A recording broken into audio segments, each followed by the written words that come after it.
A continuación haremos unas entrevistas para conocer qué tanto saben los estudiantes sobre la guerra de los Balcanes en comparación con la guerra de Irak. Nuestra hipótesis es que los estudiantes tienen más conocimiento sobre la guerra de Irak que sobre la guerra de los Balcanes. Esto en tanto los Estados Unidos se vieron profundamente involucrados en los hechos ocurridos en Irak, mientras que su presencia en la crisis de Yugoslavia fue muy tímida. ¿Tú sabes quién es Osama Bin Laden? ¿Sabes quién es Kukan o Milosevic? No, ni idea, ese sí nunca. Todo el conflicto entre Estados Unidos e Irak. Más o menos. Como hay un conflicto religioso, se mezcla lo religioso, se mezclan intereses económicos como el petróleo. Bien, bien. ¿Y sabes algo de la guerra en los Balcanes?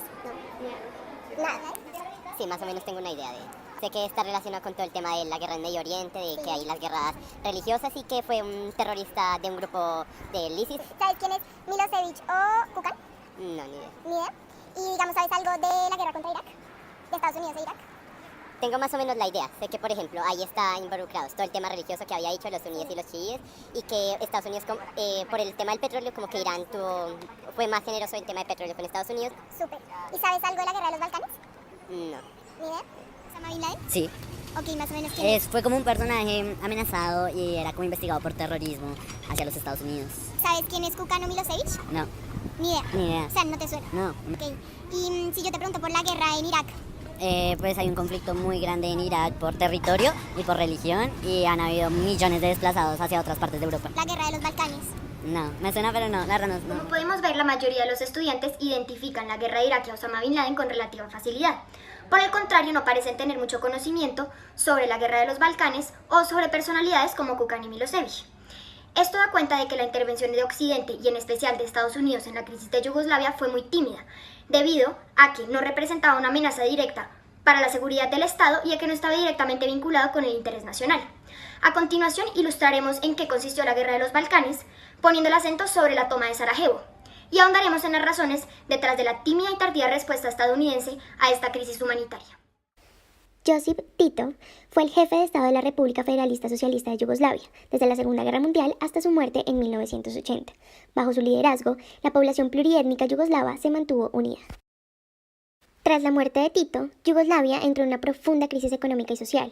Por un lado, al inicio de los 80, empezó a padecer una inflación acelerada, llegando a la escandalosa cifra del 80% de inflación. Por otro lado, los conflictos interétnicos que habían sido silenciados durante la era de Tito empezaron a resurgir con mayor fuerza.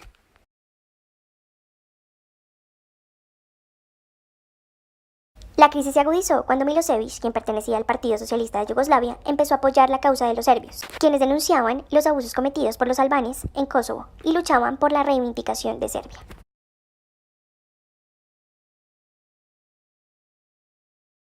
Por su parte, Milan Kukan, el líder de Eslovenia, se empezó a sentir cada vez más amenazado por Milosevic, razón por la cual decidió apoyar la causa de los albaneses en Kosovo. Asimismo, Franjo Tuđman, líder de Croacia, reconoció que el creciente poderío de Serbia amenazaba la integridad de Croacia, por lo que decidió establecer una alianza con Eslovenia. Más adelante, Eslovenia y Croacia empezaron a buscar la independencia como Estado-nación.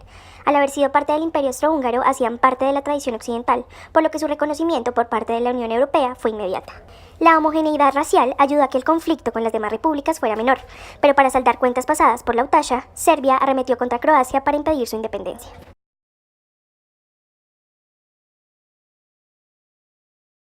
Por su parte, Bosnia decidió seguir el camino de Eslovenia y Croacia, por lo que planteó su deseo de independencia ante la Unión Europea. Sin embargo, esta le fue negada por la creciente tensión con Serbia, pues esta república alegaba que Bosnia no era un estado, sino que era un territorio que le pertenecía y que estaba conformada por una gran mayoría de ciudadanos serbios que se podrían ver perjudicados por la intención independentista de Bosnia. Tras conocer las intenciones independistas de Bosnia, Serbia dio inicio a la invasión de este territorio. La justificación principal por parte del Estado serbio para esta invasión era que debía recuperar su territorio y conformar la Gran Serbia. Así, se dio paso a la llamada limpieza étnica, que consistía en matar la mayor cantidad posible de bosnios.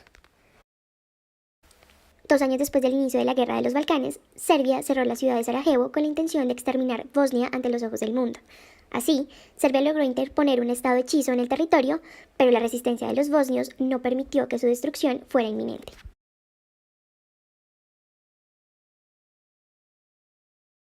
A pesar de la crítica situación de Bosnia, Estados Unidos no se decidía a intervenir. Esto se debió a 4 factores principales. En primer lugar, la crisis de Yugoslavia no suponía una amenaza para la seguridad del Estado, ni afectaba visiblemente los intereses nacionales. En este sentido, Yugoslavia no representaba un lugar geoestratégico ni con yacimientos de petróleo o recursos de los que Estados Unidos dependiera, por lo que la intervención no resultaba apremiante. En segundo lugar, durante el gobierno de Bush, conflictos en otros espacios geográficos como la invasión de Irak a Kuwait ocuparon un lugar prioritario en la agenda, ya que afectaban directamente el interés nacional, por lo que la crisis en Yugoslavia pasó a ser un segundo plano. En tercer lugar, se consideraba que la resolución de la crisis era problema de la Unión Europea antes que de Estados Unidos. Por último, la caída de la Unión Soviética, que había abierto paso a un nuevo orden mundial, dio lugar a un periodo de reconfiguración de la política exterior estadounidense, por lo que aún no se había definido qué posición debía tomar Estados Unidos frente a las nuevas crisis humanitarias. Pero durante el mandato de Bill Clinton, la presión para que Estados Unidos tomara acción sobre el genocidio que estaba teniendo lugar en Bosnia empezó a aumentar.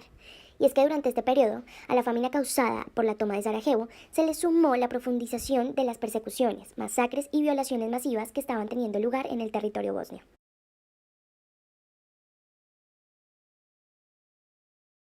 Sin embargo, Estados Unidos seguía queriendo evitar la intervención directa a toda costa, por lo que decidió ejercer presión sobre Croacia para que se aliara con Bosnia en contra de los serbios.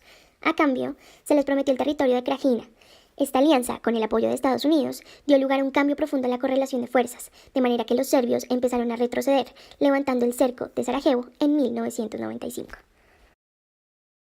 Con el debilitamiento de Serbia se generó un ambiente propicio para la paz. Así, Bill Clinton impulsó la resolución del conflicto entre los pueblos de la antigua Yugoslavia, lo que dio lugar a la firma de los acuerdos de Dayton en 1995 por Croacia, Yugoslavia, Bosnia y Herzegovina.